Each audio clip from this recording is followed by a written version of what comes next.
Excellent. And we are live. Thank you, everyone, for joining. I'm joined here today with Russ, who is an expert with extensive industry experience, especially when it comes to agile transformations. He's here today to talk about not just his decades of experience in the agile transformation area, but also especially with his research, especially with tensions. So I know that you've been writing a book on this recently, Russ. You've been doing a lot of research, especially in university and things. So that's going to be really, really useful to talk about, as well as some case studies. And we have other topics as well, such as how to build a high performance culture, some common pitfalls you can look out for, and how AI can relate to a lot of agile transformations and digital transformations. The differences in between, we have a lot to cover, which I'm sure we will get through. So is there anything you'd like to say, Russ, before we get started? No, let's get started. Like you said, we've got a lot. It's a wide-ranging chat. We're going to improvise. We're going to make it all up on the spot. And I think we're going to take some questions and comments as well. Absolutely. If you have any questions at any time, feel free to just leave them in the comments and we'll either answer them as we go or have it towards the end. Depends how engrossed we are in the topic, I think. We'll have to see. Excellent. Okay, so if we start off with the difference between so AI and agile transformations. So AI is a hot topic right now. You've got obviously its application in so many different industries, but especially with agile transformations, it seems to be changing a lot of the way that people are working. And it seems like a lot of people are even quite threatened by it. A lot of coaches or areas and departments. So could you please provide a quick overview on how AI and Agile are disrupting organizations? Yeah, I think it's very interesting because AI is just the new disruptor on the block, right? And I think that's what's happening. So we're feeling threatened because we don't know what AI is going to do. And in some ways, that's what happened with tech round about the 2000s, and Agile came along, kind of made an impact from about 2010, early 2000s. Agile was making an impact, and it offered a lot, and people said, "I want this," but there was also threats about it. So certainly, if your only language that you knew was waterfall project management, Agile was a threat. So you always have this sense of the new thing comes along, and you can see this they're called management fads. You can see this is the research, or there's a paper that's published, or a book that says how great this new thing is, this shiny new thing, whatever it is. And of course, that new thing's typically been around for 20, 30 years anyway, but it's now been developed to a point where it's actually useful for one or two case study companies. That gets published, and then all of a sudden organizations want that. So then you start this sort of adoption fad. We saw the same thing with Agile. We're seeing the same thing with AI. All of these things are disruptive. They are both potentially fantastic. They're impactful. They generally have a very solid basis in truth. They worked somewhere, right? They really did. They had a positive impact in some areas. So you've got success stories. But then what happens is you get this kind of misapplied or misunderstood dilution. I was talking to somebody at Google yesterday, and he called it syntactical drift. What happens is the words change, the meaning of the words change. And Agile has come to mean all sorts of different things. So the reality of Agile, the reality of AI, the reality of DevOps, back in the day, the reality of business process re-engineering, all of these different management fads, as they find their way into organizations that want to adopt them, they want the benefits, what happens is they get perverted, they get changed, the meanings get changed, not because anybody's bad or evil, but just because they don't really understand how to apply it, or they want to turn it into the things that they want to do anyway. And they actually become quite limiting and quite damaging. All of this is relevant because we can learn from that. We can learn from what happened with Agile and say the same thing's going to happen with AI. However, there's a difference. With Agile, no governments ever got together and had an international, symposium to discuss it, right? Elon Musk didn't fly over at the behest of the English government to say, this is what Agile is going to mean. So this time with AI, what we've got is rule makers, governance saying, there's something here that has the potential to disrupt us in a negative way, and we need to think about this. That's amazing. That is something that's never ever happened before. Or no, that's never happened in this way. And sorry, my little pause there was actually there was something that never happened before with Agile as well. Agile was, if you think, 17, there were actually more people involved. Software developers and they were all independent. They got together, they self-organized to get together to say, what is it that we're doing here that's different? We're doing something that feels different to the way big projects are run, big software projects in big companies are run, which were mainly waterfall at the time. We also had the unified process. And these are big processes, heavyweight processes. And they got together and they said, what are we doing here that's different? They reflected on it. And that's quite an academic thing. That's quite a sort of an abstract thing to do. And what they produced was very abstract. They produced principles and values. So the 12 principles of the Agile Manifesto was the outcome of that reflection. And that was self-organized. That was really a bunch of engineers giving up their own time and saying, let's go off to a fantastic, ski resort and talk about this stuff. That had never happened before. And now with AI, what you're seeing is that's reached a level where governments are saying, we need to talk about this because there are ethical problems that will require legislation. Legislation is always reactive, or is usually reactive. It happens after something horrible's happened. So here governments are saying, no, we know that there's potential here and we have to address it first. So I think we're watching something unfold. The other thing to think about, excuse me, the other thing to think about is the speed with which all of this is happening. You got the Industrial Revolution that sort of took place 100, 200 years ago, and it gradually built up speed. And then you had the tech revolution, the digital revolution, and now you've got AI, and barely 10 years have gone. Yes, and I know AI has been around for 30 years, but when it becomes impactful and meaningful. So they're gathering pace, right? And they're gathering strength. These things are each bigger. Look what we did with tech in software. It became global very quickly. Well, AI as well. AI is not just global business. It's everything. It's healthcare. It's so much more. So we're watching these events unfold, and we can learn from it because we can step back and be a little bit reflective. Absolutely. And when it comes with AI, when it comes to people becoming threatened from their jobs or their careers because of certain platforms, an easy one that comes to mind is the copywriting industry, for example. ChatGPT is quite good at that. What would you say to those people? Would you say that it's the natural progression of things? It's just the brutal force of technology that's replacing these jobs, or would you say there's some kind of hybrid that can be moved between this? And another topic that ties into this as well is in terms of the leadership roles of AI.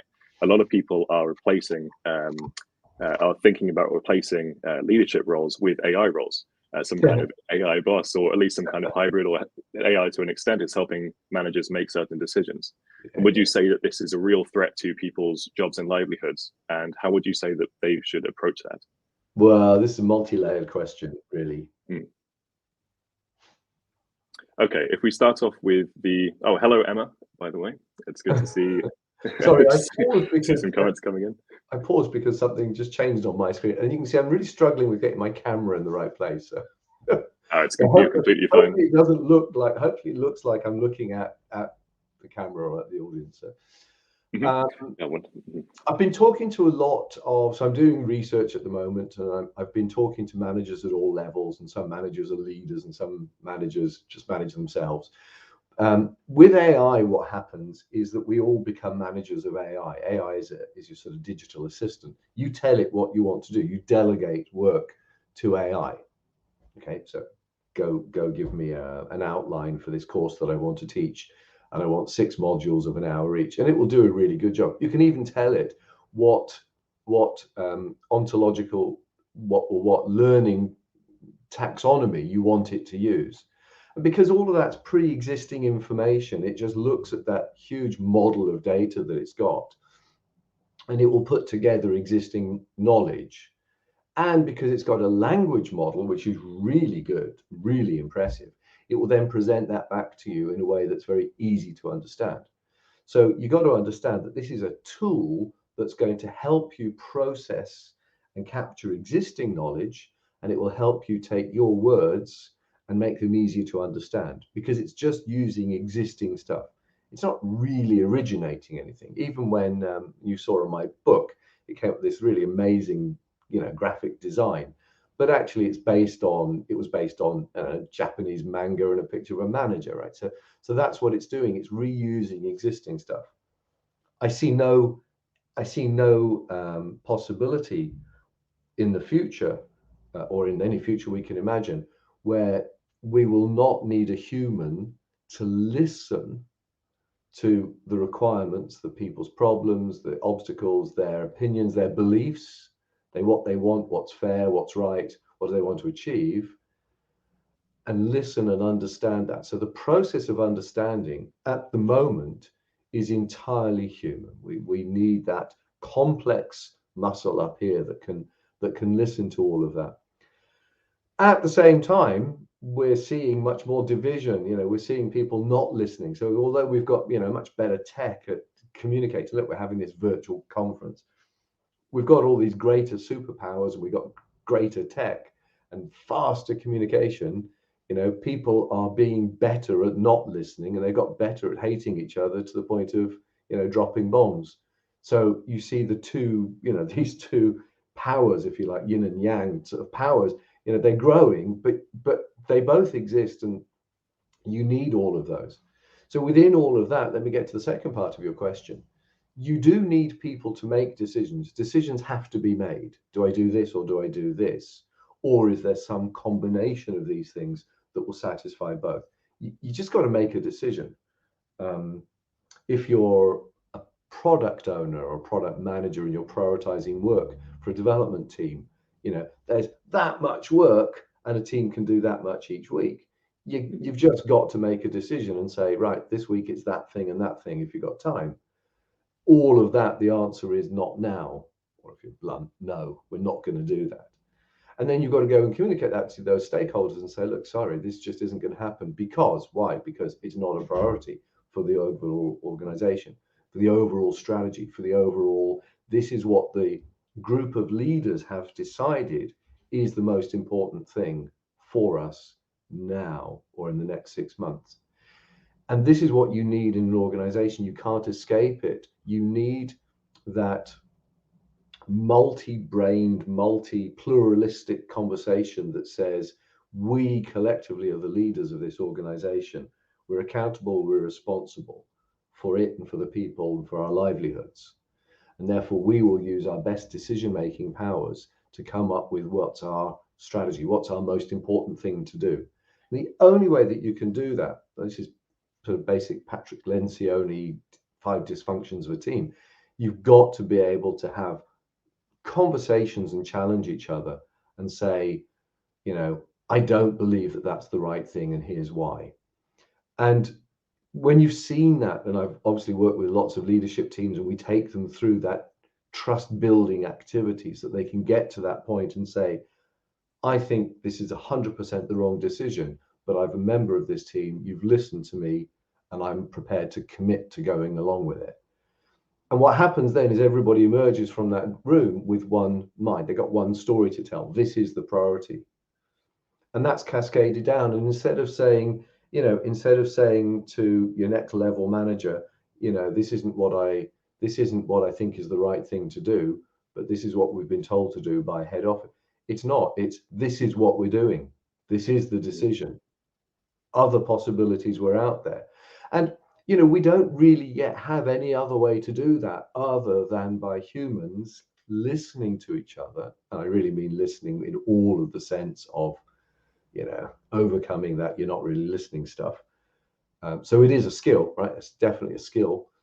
Listening to each other, taking in all the arguments, understanding all of the diverse opinions and beliefs, deciding to respect those or not, right? You might decide, in this case, we don't care about, we don't care about the pigeons. We're gonna push them all off of off of our roof because they, whatever. We've decided we don't like them. Pigeons are going. So that's a kind of a discrimination, but you've decided that, and that's it, and that's the way you're going. So you've got a direction, and then that can cascade down so that people can make their own decisions and go, yeah, the priority here is to keep the building absolutely clean and lovely, and therefore, if you feed pigeons outside the building, we're actually going to come and tell you not to, and we're going to stop you from doing that because that's not the direction. I can't see any way that AI can disrupt that, but what it can do is it can help inform those conversations. It can help us communicate better. So writing is a struggle for me. I love to write, but it's a struggle, and it's quite complex and compounded. And I put it into AI, and it just simplifies it for me. Often gets it wrong, right? Often misunderstands what I say. So as the manager of an AI digital assistant, I then have to say, okay, I asked you to do this task, and it always comes back with, you asked me to do this, right? But I then have to check it and see, did it understand what I want, or did what it comes back with, is that actually correct? Is that what I want to say? So you've become, we've all become managers in knowledge work. The idea of work, the filing and the record keeping, that was outsourced to computers in the 70s. So we've all kind of risen up, if you like. We're all moving up. That's quite a good thing. It's a development with human species. Our job's getting better, our work is getting better, and then you end up with, what's your purpose? Why are you doing this? Right? Why are you keeping pigeons off the roof? Well, because actually what we want is a community, and I think ultimately we get to the point where the purpose of an organization has to have a social dimension. It doesn't have to be a B Corp, but it has to benefit people. We've seen in the industrial era, the purpose of an organization was to grow bigger. Growth was all that mattered. In the 80s, you had steel companies buying retail shops. I mean, it was just conglomerates. It was just expand. And then, after that, we saw globalization. Everybody wants to be global. And then I suppose in the 90s, I studied this thing called organizational ambidexterity. The key article in that said that the purpose of a company was longevity.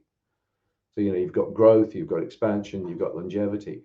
And now maybe that's not it. Maybe our organizations are going to be so adaptable and dynamic that we can cluster around a purpose and go and address that purpose and make a difference. And once we've done something purposeful, maybe that organization doesn't need to exist because it's achieved its purpose. And those people are then free to cluster around something else and do something else, right?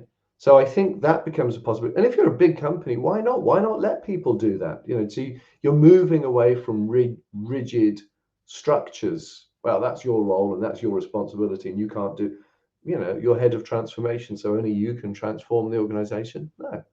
Why don't we just say that this is really important? I don't know what the answer is or who should do what, but if this is important enough, let's just do it.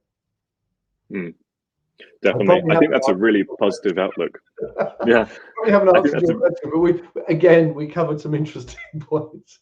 No, definitely. And I think it's a really positive view. I think a lot of people are looking at AI like this existential threat that's just going to replace all of us. But what you're saying is use it as a tool, use it to delegate work, to make yourself more productive, to focus on the key topics and help you make more informed decisions. It makes a lot of sense. And I think it's a very, very positive view instead of, it's interesting that you say that you don't think it will be able to, because you always need that human input. It'll be very difficult for you to ever solely rely on some kind of AGI to just control the entire world. For example, people talk about these AI governments. We were saying that it's just not possible because there are so many different variables. I think that's a very, very fair argument. I think that's a really positive outlook. Just to tie in as well, because I was thinking in terms of AI is a form of disruption. And in our talks together before this webinar, you have stated that disruption and transformation can be opposing forces. So these opposing forces between tensions. And I understand that tensions is a big part of your research and your work right now, and especially with your recent writings. So could you give me an idea on why disruption and transformation are opposing forces and the dynamics between those? And you might even want to throw a bit about AI in there because I think that's a natural segue. Yeah, I don't know. So disruption, you're either going to be disrupted. Well, you are going to be disrupted, right? There's no doubt about it. You're going to be disrupted. If all you know, look, if in the 1980s all you knew how to do was write by hand or type with a manual typewriter, you were disrupted by word processing, right? And you could choose to stay with this, but nobody was going to hire you because you were so much less efficient. And we've seen this we've seen this in machining, CNC machinery or laser cutting, just so much more efficient than the older forms. So you get this disruption. Technology moves on. There are just better ways of doing it. And then what happens is the price point just becomes unsustainable. Ironically, I'm quite into the mechanical watches. Ironically, we now pay a premium to have a watch that's hand finished by somebody. So you get this kind of ironic backlash. And I think that indicates something. I'm not entirely sure what it is, but it's something about what we value, we as people value. So I think within all of this, you do get an appreciation of what you've lost. You saw the slow food movement, and that almost was the sort of the backlash, the opposite of fast, convenient, processed foods. Is no, actually, I'm really proud that this took 36 hours to cook, and it's all ingredients from here. So again, I think that's a demonstration of tensions. I think that's the natural balance. Sorry, when I do this, in my mind, there's a yin yang sort of sphere. There's the Taoist thing. That's all about understanding that there are always complementary forces, and they're constantly moving around. They're constantly shaping each other. And the genius of that symbol, by the way, is the fact that there's a little dot of the other in each, right? So within transformation, there is a little dot of disruption. You can't transform an organization unless you're prepared to disrupt. And that's where my work with managers comes in, because I think managers at every level need to disrupt. And in so doing, they are leaders. So really, we talk about leadership at every level. And then you don't have to be a manager to lead, because everybody can say, oh, I've got a better idea for doing this. Or why don't we hold our daily meeting over there? That little leadership. And then this comes to the definition of leadership is really leadership is just influencing others. Very often that comes from, let's try doing this. This seems like a good idea. When you're out drinking and somebody says, oh, should we go and get something to eat? That's that you've influenced, well, as long as everyone says yes. That's it. While I've been interviewing business people, and they are, literally, I've interviewed CEOs and lots of CTOs and heads of, and managers, mid-level managers, and people that have 3 people working for them, and even somebody I thought, I'm not going to disqualify you, even somebody that doesn't have anybody working for them and is actually a firm of one, right, and totally self-employed person, learned a lot about being managed from that thing. Through all of that, what became very obvious to me, and I'm a bit against this whole leadership debate thing. I try to avoid it, but actually, what became super obvious to me was the natural leaders, the people who were leaders, because when I'm doing a research conversation, I'm taking notes and looking for tensions, but I came away from those conversations inspired, motivated, influenced, and that's what leadership is. So when we talk about leaders, particularly natural leaders, that's what they do, and it doesn't matter what role they have in the organization. They are just naturally very inspiring people, and you come away wanting to do, believing them, going their way. I'm up for that, right? So that's what we have in leadership, and that can be from anybody at any level. And what would you say some of the character traits of the natural leaders would be? And do you think that someone who is a natural leader can become a natural leader, or at least mimic the same traits that people have? As in, with enough training, do you think that you can get to a high level, or is there a certain, I don't know. I don't know. how would you say, a baseline that is Yeah, impossible to reach I don't unless know. you're naturally gifted? Oh, I don't know. Yeah, this is beyond me. It's a I'm difficult just question. telling That's because fine. it wasn't. Because it's not really my focus, and I sort of avoid. Mm. I wanted to avoid the what's a leader, what's a manager thing because I don't find that interesting. But I can tell you that on reflection, I was motivated by certain people. Mm. What I noticed was that a lot of them told stories. Some told stories about themselves, so they were personally vulnerable. Some told stories about others, so there's lots of credibility or plausibility and go, yeah, that really, really makes sense. So for instance, somebody in oil and gas industry, an executive, but concentrating on the health and safety, and the passion with which that person talked about people on an oil rig needing the skills, because if you get it wrong, people are going to die, Mm. right? And you just see the passion and the belief. And he spoke about something that is very important to me, which is competence, managerial competence. It's no good just assuming that managers are competent. You actually have to check and test. So we spoke about how do you test that competence, and they have internal assessment by somebody that is believed to be a master, and that master, internal employee, is actually assessed externally.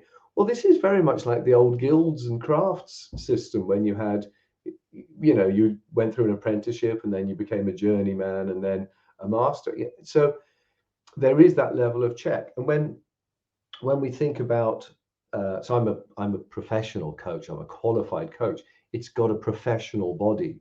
Coaching has a professional body, and it says these are the ethics that you must follow. These are the competencies that you must have.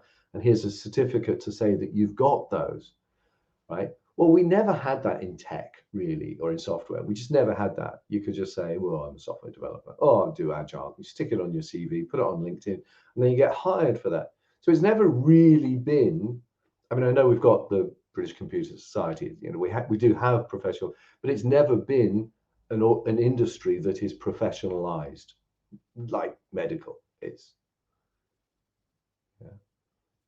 So yes, I don't know. Maybe we're about to launch the UK chapter of the Business Agility Institute, and I'm delighted to have been asked to be involved.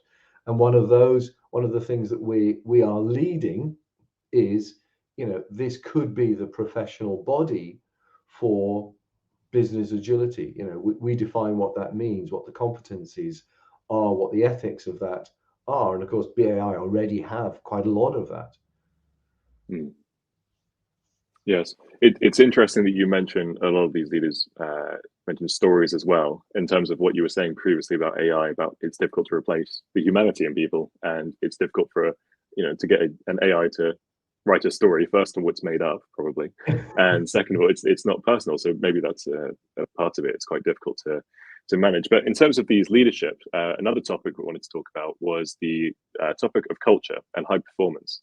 So in our talks previously to this, you mentioned how a lot of transformations fail because you get that high performance culture and you have that win and you leave feeling a winner and feeling like you've done your job. But within a couple of months or a certain time frame, a couple of quarters, that falls back, and that kind of it falls back to where it was, and the transformation fails in the long term, even though short term it looks like everything is completely fine. So could you give an idea on, first of all, how to create a culture of high performance, and then how you can actually keep that and maintain that even when people are, even after the transformation has quote unquote been finished? Yeah. So again, I think you got two really interesting points. Let's just first of all understand why any initiative will succeed at first and then it will drop off. So this is standard. It's not true. It's a fallacy that 85% of transformation programs fail. That's a fallacy that was made up out of actually it came from McKinsey, but it wasn't ever a fact base, but it got quoted so many times. It's not true. What happens is all these initiatives, they fizzle out, right? They just run out of steam, they run out of energy. And then the people that thought they were a good idea, because they can see that it's failing, they just kind of step back from it. And then you've lost support. And that's the clue to why they work very well at the beginning, because you're giving attention. give attention to anything, you'll see that it grows, it prospers, it does well. So as soon as you, if we talk about, let's say that you're doing Scrum or Safe or Kanban or any of those things, you're giving attention to development teams, you're listening to them, you're lavishing training, and do you know what? They get better. And that's so inevitable. And sometimes these are just, or if you like, you could say that that is a quick win. That's a low hanging fruit. Is if you want to improve something, just bring attention to it. Your managers are looking at it. Well, it's going to get better. But then they get distracted because there are other more important things. They've got business as usual. They've got to run the business. So then their attention slips. And then within the teams, it goes, nothing's really changed. Do you see? So that's how you get that kind of, that initial bit of excitement, and then it drifts off. This is particularly dangerous for companies because the people in those teams, they've had a taste of, oh, this actually could be better. It is really good when we work with our managers and solve the problems and look at the data and do things together. And then they support our cause and they're interested. And then when they're not, right, they go, the agile thing or that experience was pretty good. They've taken it away. Maybe I'll go look for a job somewhere where that's still a thing. So my advice to any firm that can't maintain this is don't even bother trying, because you're going to lose your best people. It's only the best people that leave. People that don't feel they're good enough to get a job somewhere else, they stay in their job. All you're going to do is lower the quality of your work. So you've got to be able to sustain this. And the key is what I said about business as usual, right? Agile. So if we look at Agile is software. It came from software development. It's new product development. Part of the inspiration, certainly for Scrum, was the 1980s Japanese new product development game. Was the name of the article. They talked about how Japanese firms were developing new products. Okay, and it sounds a lot like Scrum. And if you read the original paper by Takeuchi Nonika, it actually talks about the game of Scrum. And then Jeff Sutherland said, yeah, of course, that's where I got the ideas from. And he's blogged about that. But that's all about innovation. That's about developing your new products or creating your new features or, new exploration. What about the business as usual, right? That's a whole different mindset. That's a whole different budget, typically, change and run. That's a whole different way of working.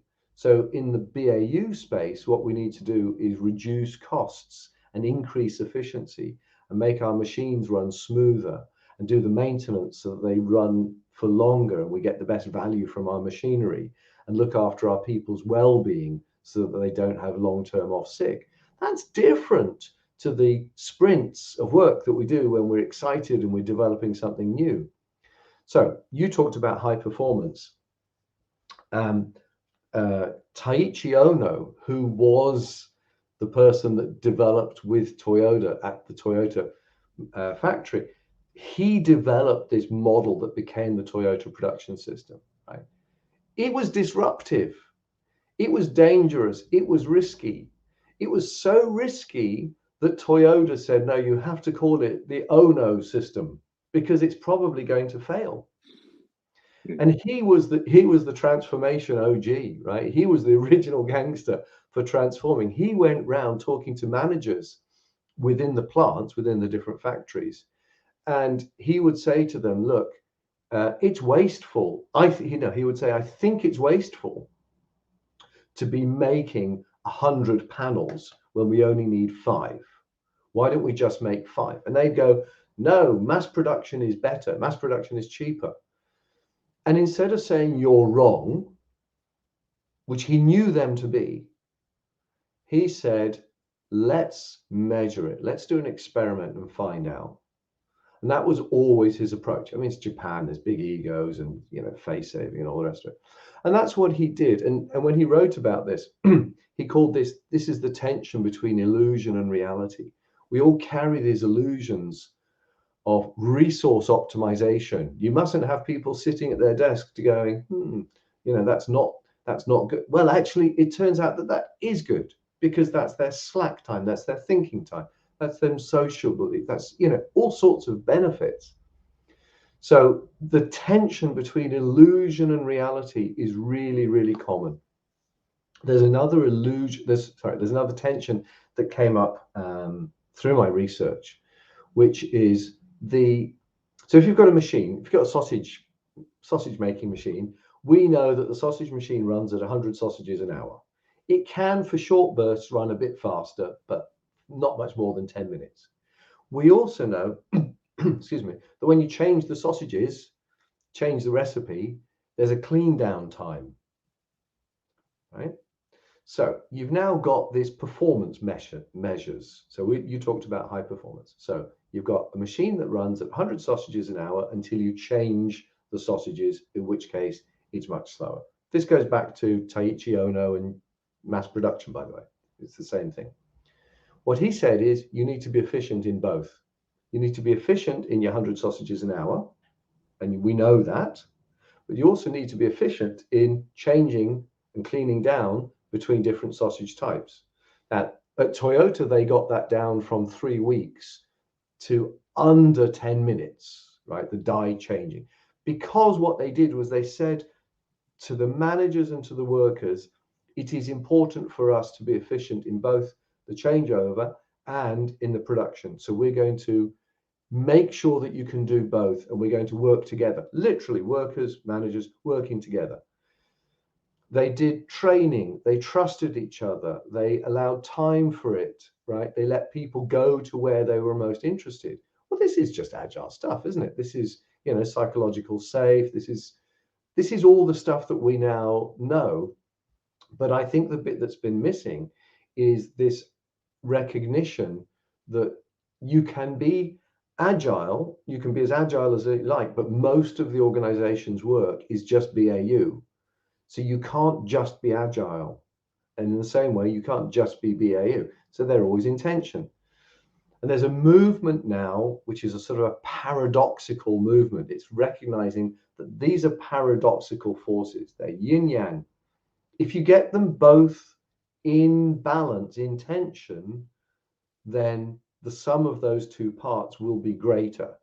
So instead of saying we either do agile or we do BAU, we can't do both. Instead of saying that, we say we do both.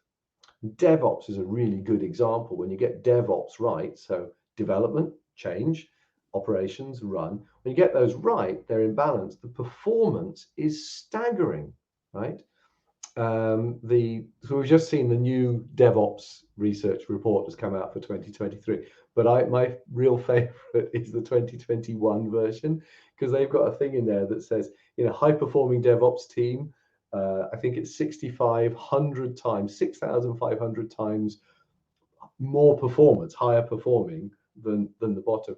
And underneath it says, yes, you read that correctly. It's not an editorial error, because it's such a staggering difference in performance. And that's when you get both together.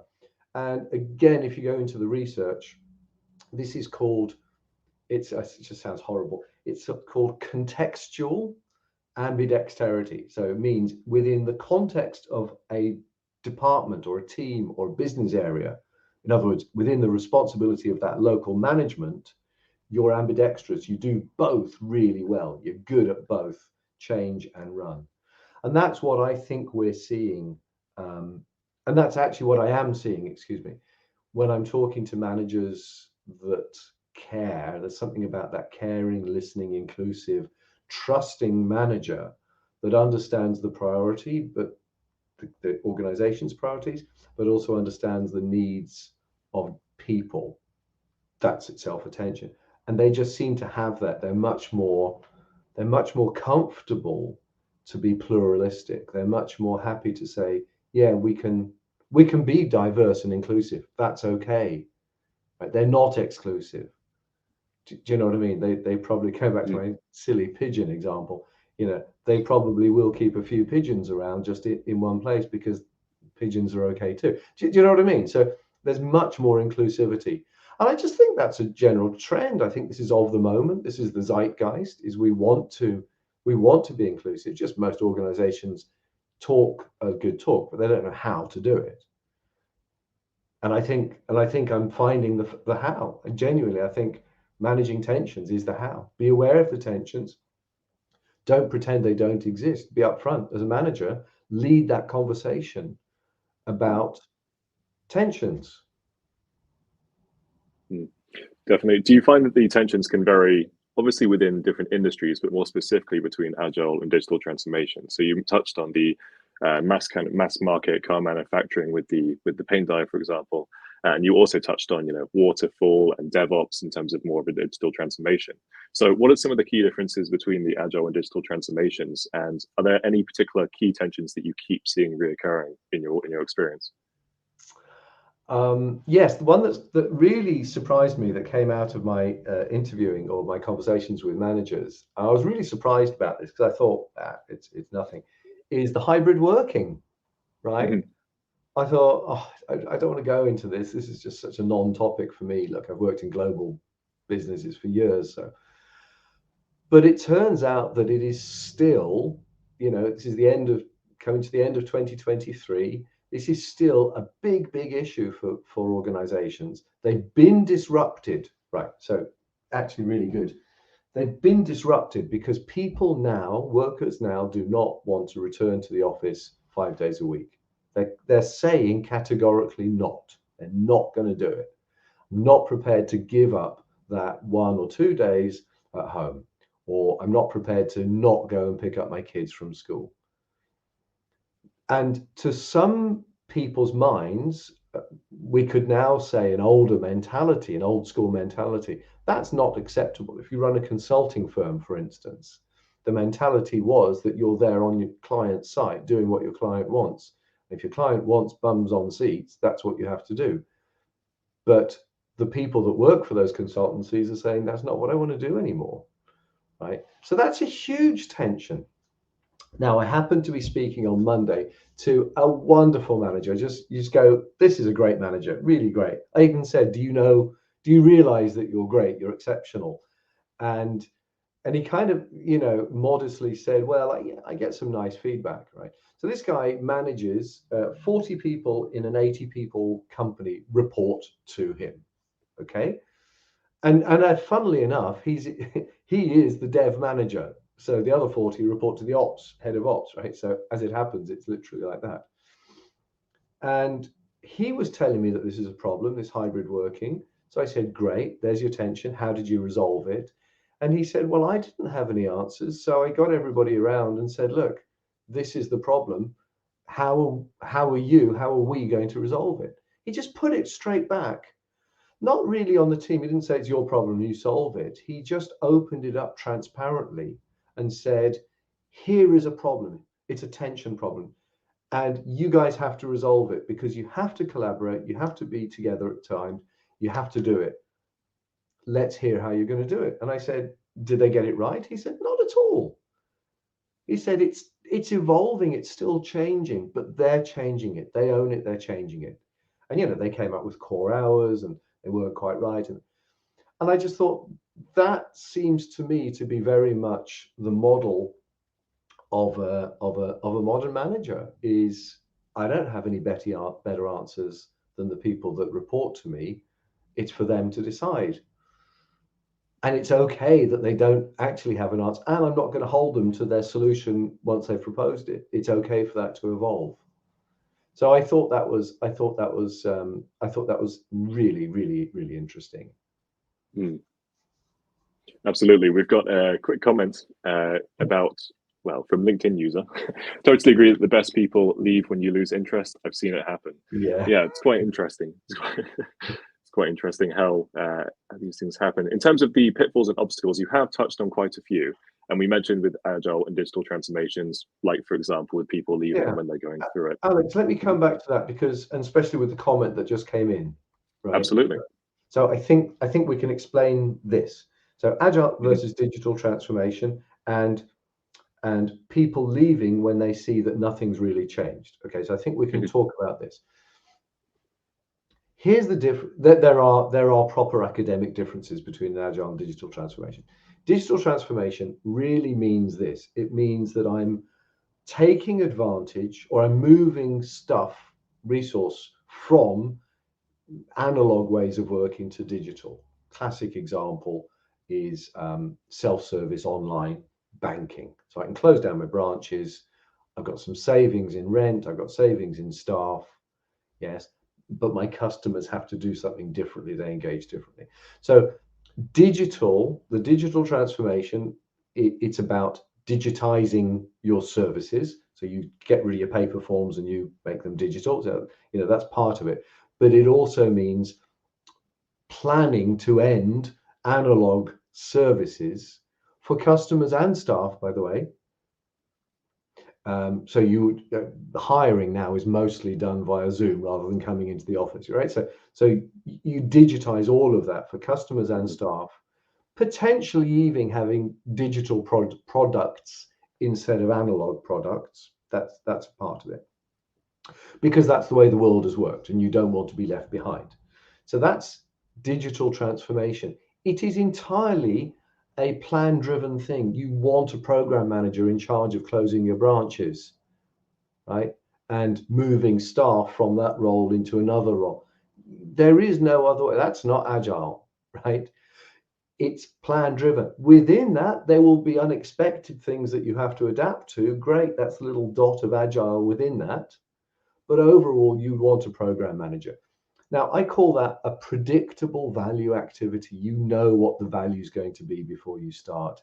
If I close 10 branches, I've got 10 rents, I've got, 80 staff, I've got these customers will lose these customers. All of that, it's all predictable. The value is predictable. And then in the end, you can say that's worth it. An agile transformation is a way of working transformation. You don't know what that's going to look like at the end. You're not opening anything, you're not closing anything. You don't know what ideas are going to work. You don't know which people are going to emerge as leaders. You don't know how teams are going to perform. I mean, none of that. It is literally emergent. That's why we do all agile things in increments. We do one little thing at a time, and then we build on that. And what we build on, let's say that we decide core working hours. So we say we're going to do core working hours, and then building on that, we found that actually we got the wrong hours or the wrong days. So we change that. It's iterative and incremental. When they get to wherever they're going to get to, in that particular example, with their version of hybrid working, then they will say, they'll be able to turn around, rear view mirror, and go, well, that was a long journey, but now we know how we work in a hybrid way. They cannot predict it now. So I call that emergent value activities. And that's where you want to use agile methods. Right. Predictable value. I've got a plan. I know when it's going to deliver. I know when I'm going to get my value. I'm going to close my branches, make redundancies, all the rest of it. It's going to cost, but I'll get the value at the end. Emergent, I haven't got a clue. I really have got no guarantees. But if I keep an open mind, then I'm going to trust that more interesting things, potentially more profitable, more valuable things will emerge. And that's where we want that culture, that mindset in the manager, or that thinking of the managers, to say, it's okay for us to not know. It's okay for us to keep doing this, because we're just incrementally making improvements. We're continually going one little bit, and it's always a little bit better. It's always a little bit better. And by doing that, great ideas emerge. All the great discoveries came out by accident. We all know that. So you're allowing that to happen. And I think that is a different way of managing, a different way of thinking. It says we can be both doing plan-driven things. We can also have that direction. We know where we're going because we're all excited. We've heard the leadership stories. We all want to go in this. We're motivated and inspired to go in this direction because it feels good. But we're just going to keep on going, and we're never going to stop. And the bizarre thing about all of that is it costs nothing. It costs nothing. So never mind, we spent $18 billion on transformation over 18 years. This doesn't. This is just keeping your mind open and saying, as long as we keep changing things a little bit at a time, we've got both predictable value things and this emergent value thing going on, and that's fine. And it doesn't cost us any extra. Why wouldn't you want to do that? 100%. And would you find that because you're taking those incremental steps to improve, it lays more of a solid foundation so that it is more long lasting as opposed to just people jumping straight back? Would you say that's an area? Well, I think what you're doing, of course, is you're moving to a normality whereby change becomes normal. You're creating an adaptable and adaptive, therefore agile and flexible organization. The fact that the culture, the way of working, is that we test and adapt, or inspect and adapt, or plan, do, measure. Was it plan, do, act? Yeah, we do these things constantly, and that becomes normal. Then I just think that the organization is constantly able to adapt. And you might go through periods where there's much more adaptation. Like at the moment, cost of living crisis. Now is not really the time to be experimenting too much.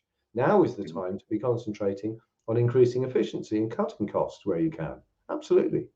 Because don't forget, when you're experimenting, you are naturally making a mistake. Right? We learn. So experiments help us learn. And what we learn is that our hypothesis is wrong. So we try something. Whereas when you're trying to improve efficiency, you can nearly always improve efficiency a little bit. So now, just because times is hard, Gov, times is hard, we're probably right to focus much more on, they say, getting more for less. Well, that means reducing the amount of crazy change. There's not much opportunity. In fact, there's no slack. There isn't slack for emergence in that time. But you want to make sure that doesn't go on for too long, because then you miss the opportunity to grow and expand. So yeah, your iterations might be small and your experiments might be very, very timid at the moment, just because the pressure is on the BAU side, not on the innovation side. And would you say that when we are coming up to close to the hour spot, so I'll try and finish this up quite quickly, but in terms of it's an interesting topic with the cost of living crisis analogy. So when you do have those good times and you can move towards those more experimental kind of actions, would you say there is a specific line you should be looking out for? Or would you say when you think you're in the good times, should you then start to maybe experiment a little bit and then take more dangerous and risky experiments as you keep going along? Because I think it's quite difficult to find a specific line, but how would you approach that? Yeah, definitely. So I like to talk about amplifying things and suppressing things, So at the moment, I'm just saying you amplify the efficiency side. And when there's a bit more slack and there's more money floating around, then you want to amplify the experimentation side. There might also be times when you need to amplify experimentation. So for example, I know a company that's really up against a very legacy system, and it's really impacting their revenue because the legacy system is buckling under the strain. So they've got an imperative to come up with replacement. In that case, I would not put all of my focus on building one replacement. I would build 10 replacements, because you don't really know which one. That's emergent, by the way. The replacement system is emergent. You don't know which one is going to work the best. So I'd want lots of little bets going on there. And I'd have teams of 2 or 3 people, lots of them, all trying to build something. And then after a month or 2 months, go, right, which one of these is actually working? And then narrow that down. So maybe you've just got 2 going on. So but that's still a survival thing in that case, because their BAU system is dying on its feet. So context always matters. I'm grateful for somebody who actually commented in the thing, plan, do, check, act. Yes, of course. Excellent. Oh, I think Russ has just left. Well, in terms of the webinar, where you can find Russ afterwards, here are some links right here. I'll just get Russ back in. So you can connect with him on LinkedIn right here. And he also has his book, which in which he covers an operating model for business agility, agile for managers of the digital age. I'll post both of the links in the description in the chat, so feel free to connect with him. I'm sure you're completely fine with people reaching out and connecting to you and maybe following up with any questions they have about the webinar, Russ. I would love to, and apologies for kicking myself out of the studio. It's completely fine. I'll just put the link, so books here. And would you like to cover just a brief summary in terms of the book, Russ, and what ideas are expanded upon that we've touched upon in this webinar? Yeah, the book. So that book, it's a little tiny book. So I like short books. You know, managers are busy, so it's 50 pages. There's about 10 years worth of thinking and working in large organizations and talking to managers and being on managers' sides. It's just a different way of conceptualizing the organization, whereby I explain rather, how in an organization you've got the operating model that most people think about, customers and delivery. But then I separate out the decision-making process as its own system. And in some ways, Alex, that talks to your idea that you could potentially hand bits of that over to AI, and you could, but I just think of it as a process. So we talked about that prioritizing idea. What work should the development team do? So if you process that, you would realize that things for consideration have to meet certain quality control standards criteria, and if they don't, then it gets dropped. And then once you've gone through that, you've got different areas that are strategic that you want to focus on.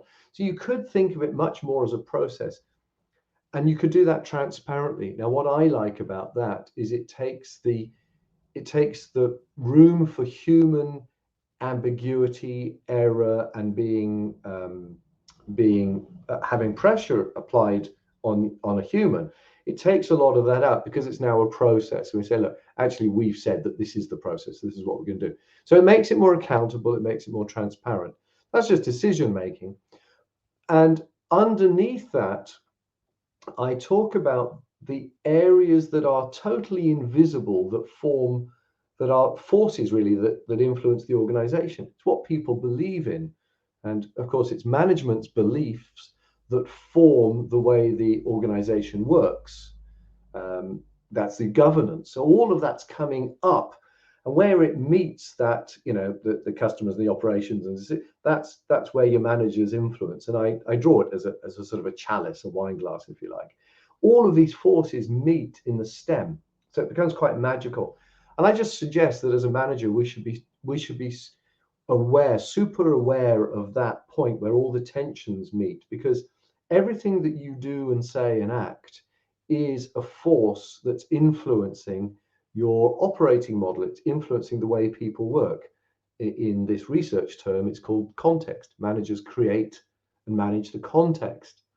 So if you as a manager say, yeah, I understand all of your beliefs and I'm interested in what you've all got to say, you're probably going to get everybody around a table and listen to them and let them speak. So that in itself is quite inclusive, but also you're going to want to take the decisions that have been made and share that with people. We would call that cascading, but then enable them, create the conditions, create the space for them to work out how to mobilize that. What's the method that they then take to make that strategic outcome a reality, because they know how to do their job and you can't do it for them.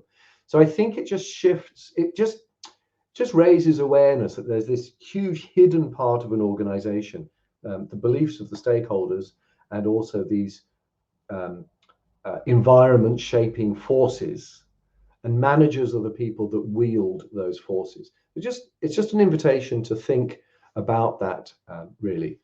And then in the subsequent books in the series, and I just need to press print on the button, publish on the button, I just deep dive into what is a predictable and agile delivery system. What does that look like? What does the decision-making system look like? And I deep dive into those. So that's what's in there, and it's available. It's available if you just order a free sample. You get the first chapter for free, or Kindle, or paperback, or tap me up. You never know, and I might give you a copy.